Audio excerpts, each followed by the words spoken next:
Yo, I started with 2 chords and I ended up with this.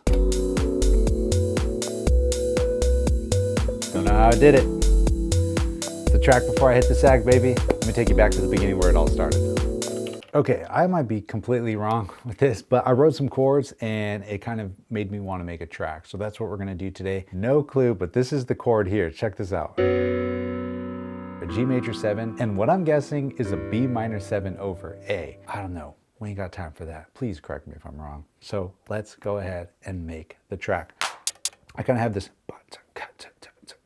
riding hat, so we're going to go ahead and do this. And for this hi-hat here, I'm actually going to use an LFO to change our volume, set our speed all the way up.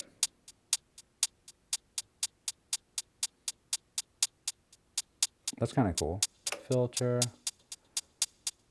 Okay, back to our track 1. Throw that in there.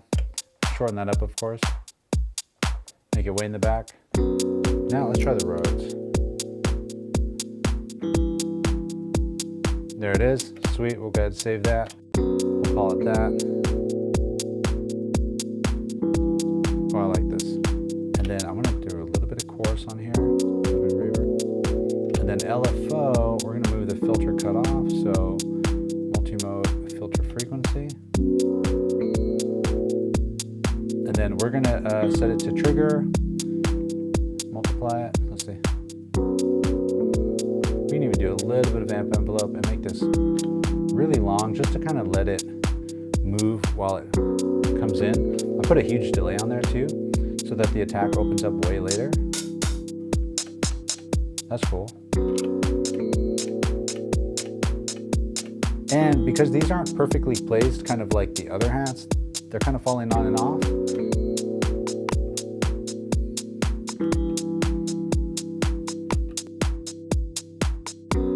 Lower the volume, shave off some of the lows with the bass filter, a little bit of delay. Go to our delay, way less feedback, change the timing to a quarter.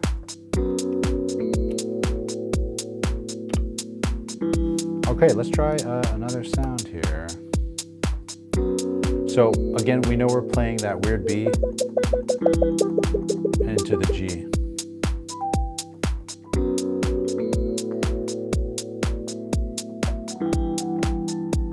So hopefully there's something in there. We'll find out. If we look at our sample here and then we go into our keyboard mode, we can play these grid sections here.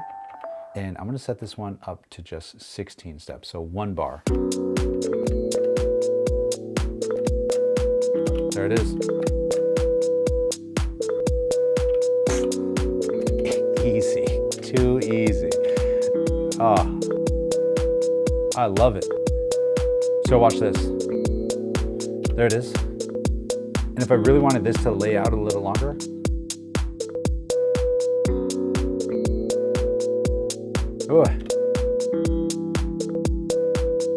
now let me copy this pattern, paste the pattern here, and see if we can do anything else, because that was almost too easy. I wanted to have a little more fun with that, right? So now that we're here, we're going to clear that out, go back to keyboard mode. Or do we want to roll the dice, right? We'll set this to 32 steps, and I'll just play in where I want the sounds to hit. So, but here I'm going to just do randomized locks. This is what I mean by rolling the dice. Let's see what it does. Ah! And actually this one is slice 9, slice 10. Ah! Okay, let's get a bass going. Instead of recording a bass off of the CP, let's look at our samples here, and I'm just gonna load up one of the factory oscillators, single cycle, kind of like this curly one here. And then our filter is a little wonky, open that up. And the reason I chose this oscillator is because it does have some characters, not just a blank sine wave, which can be nice, but you know, you filter anything enough, it becomes a sine wave. What's great is once I open up the filter on this, I have a little bit of character if I need it. Playing these notes, G major 7 and the B minor 7 over A, I think we are in G major. Yeah, I think we're in G major. So let me see if this works.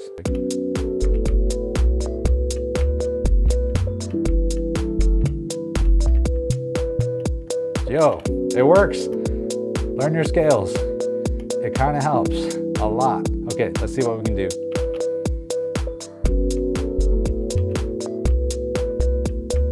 Okay, that last note, maybe an octave up.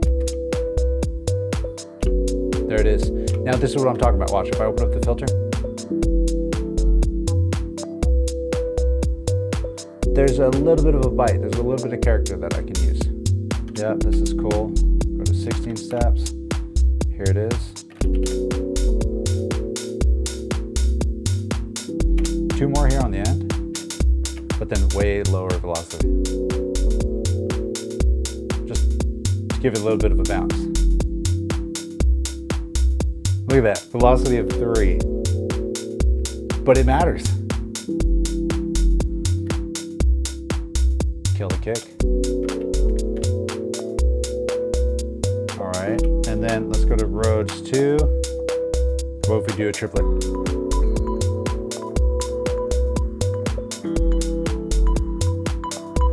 Oh, that's cool. I dig that.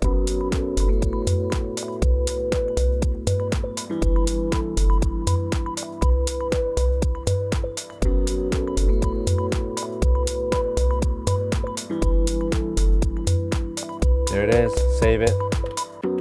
Let's throw that to the chorus. A little bit of sample rate reduction. And then for the multi-mode, just find that little peak frequency. That's cool. I dig that. Now I feel like we need a ride, like a... That'll be easy. Let's add that. Sure, that'll work. I'm pressing play.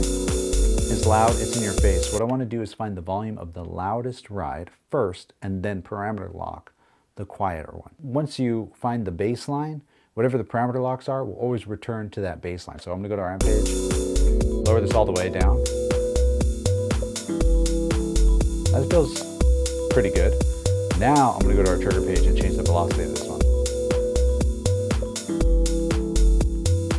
There it is. Same thing, bass, cut out the lows. And we'll play with the pitch, right? So I'm going to save this just in case. Let's go ahead and... That's kind of cool. Around 1. 2 works.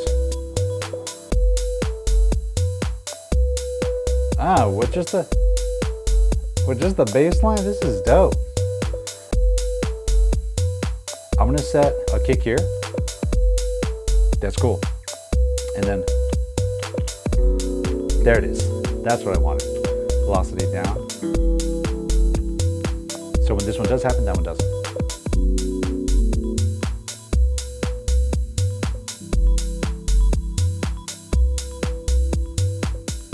Yo, this is sick.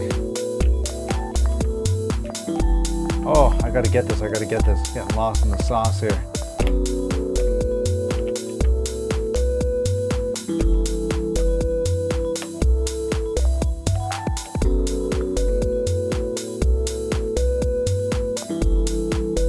Yeah. Yo, I appreciate you, my friend. If you want to support the channel, I do sell some synth merch here, but you kicking it is more than enough. Hope to see you again next week. Until then, you already know the drill. Share the love, share the knowledge.